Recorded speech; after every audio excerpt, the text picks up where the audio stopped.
Hello everyone, मैं सचिन गुप्ता स्वागत करता हूं आप सभी का इस चैनल TDR मतलब द डेटा रिसर्च पे। आज की वीडियो में हम लोग बात करने वाले हैं ऐसे स्टॉक्स के बारे में जो फोकस पर रहने वाला है। इस वीक जो है ऐसे स्टॉक्स जो फोकस पर रहने वाले हैं उसके बारे में चर्चा करेंगे और ये भी समझेंगे कि क्यों ये स्टॉक्स जो है इस वीक फोकस पर रहने वाला है। तो चलिए वीडियो को शुरू करते हैं, लेकिन वीडियो स्टार्ट करो उससे पहले आपको डिस्क्लेमर दे देना चाहते हैं कि ये वीडियो सिर्फ और सिर्फ एजुकेशनल पर्पस के लिए है। अगर आप किसी भी स्टॉक में बाई सेल या होल्ड करना चाहते हैं तो खुद का रिसर्च और खुद का एनालिसिस जरूर करिए, उसके बाद ही किसी स्टॉक को बाई सेल या होल्ड करिए। तो चलिए वीडियो को शुरू करते हैं। तो सबसे पहले बात करते हैं डिफेंस सेक्टर के सबसे बड़े मार्केट कैप वाले स्टॉक के बारे में, जिसका नाम है हिंदुस्तान एरोनॉस्टिक लिमिटेड यानी HAL। मार्केट कैप की बात करें तो 4,177 रुपया इसका मार्केट कैप चल रहा है। वैसे तो सभी स्टॉक्स जो डिफेंस सेक्टर में आते हैं सब के सब बेहतरीन स्टॉक्स हैं।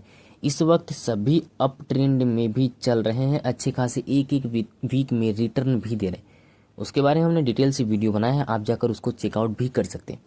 लेकिन ये HAL जो हिंदुस्तान एरोनॉस्टिक लिमिटेड है वो इस वक्त क्यों ट्रेंड में है यानी फोकस पे क्यों रहने वाला है, तो उसके पीछे का रीज़न है भारतीय सेना और भारतीय वायुसेना दोनों जगह पर इसको ऑर्डर दिया गया है। इसके लिए इसको ऑर्डर दिया गया है कितना, 90 यूनिट इसमें और 66 यूनिट इसमें।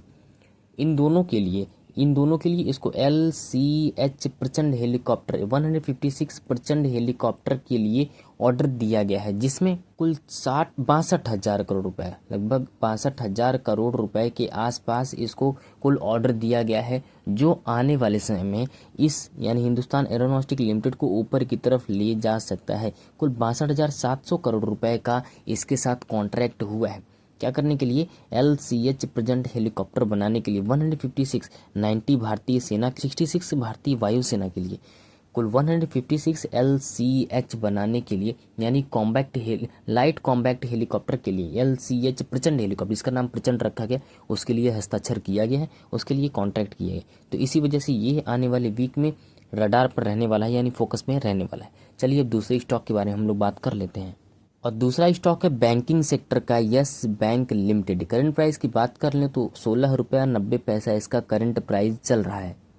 ये स्टॉक इस वीक फोकस में क्यों रहने वाला है, तो उसके पीछे का रीज़न है इसके ऊपर जो आयकर मांग की गई है वो, यानी इस बैंक पर कुल ब्याज सहित 2,209.17 करोड़ रुपए का कुल इसके ऊपर आयकर मांग किया गया है, ब्याज सहित मांग किया गया है, जो धारा 156 के तहत इससे कहा गया है। ये इस सेक्टर के स्टॉक यानी बैंकिंग सेक्टर के स्टॉक पर लगाया गया एक इनकम टैक्स डिमांड है, जो 2,209.17 करोड़ रुपए का लगाया गया है यस बैंक लिमिटेड के ऊपर।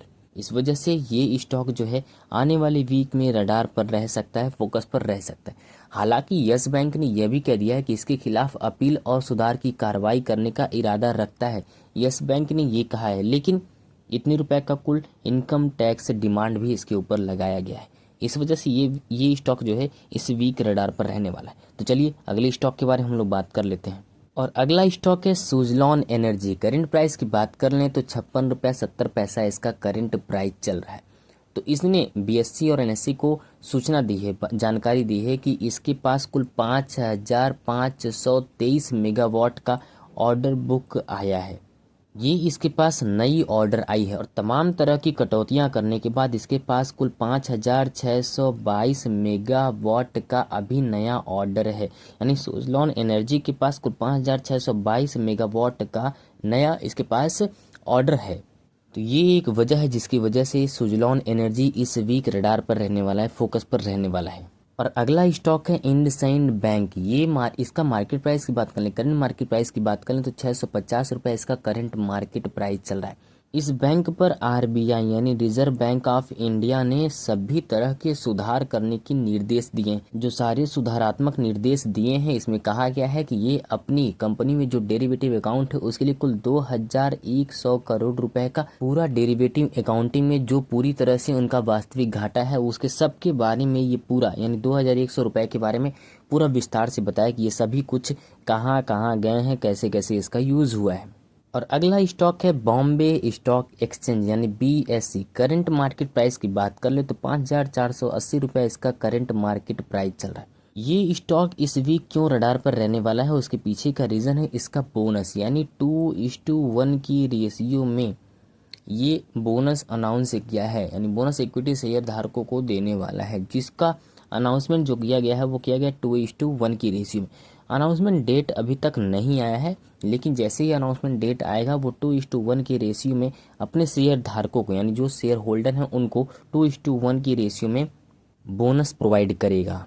और अगला और आखिरी स्टॉक है ITC लिमिटेड। इसके करंट प्राइस की बात कर लें तो 410 रुपये इसका करंट प्राइस चल रहा है।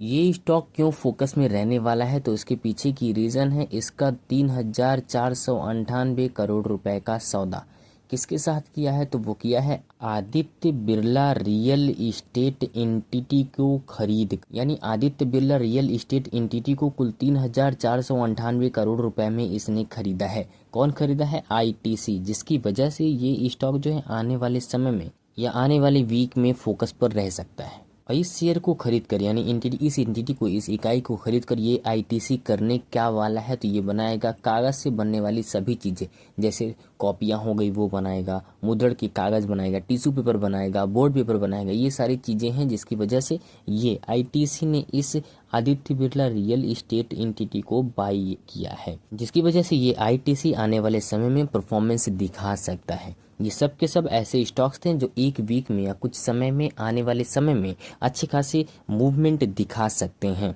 लेकिन वीडियो के एंड में एक बार फिर से हम आपको डिस्क्लेमर दे देना चाहते हैं कि अगर आप किसी भी स्टॉक को बाई, सेल या होल्ड करना चाहते हैं तो खुद का रिसर्च और खुद का एनालिसिस जरूर करिए, उसके बाद ही किसी स्टॉक को बाई, सेल या होल्ड करिए। तो चलिए मिलते हैं अगली वीडियो में, तब तक आप लोग बिल्कुल स्वस्थ रहिए, मस्त रहिए, अपना, अपने परिवार का और इस देश का भी ख्याल रखिए।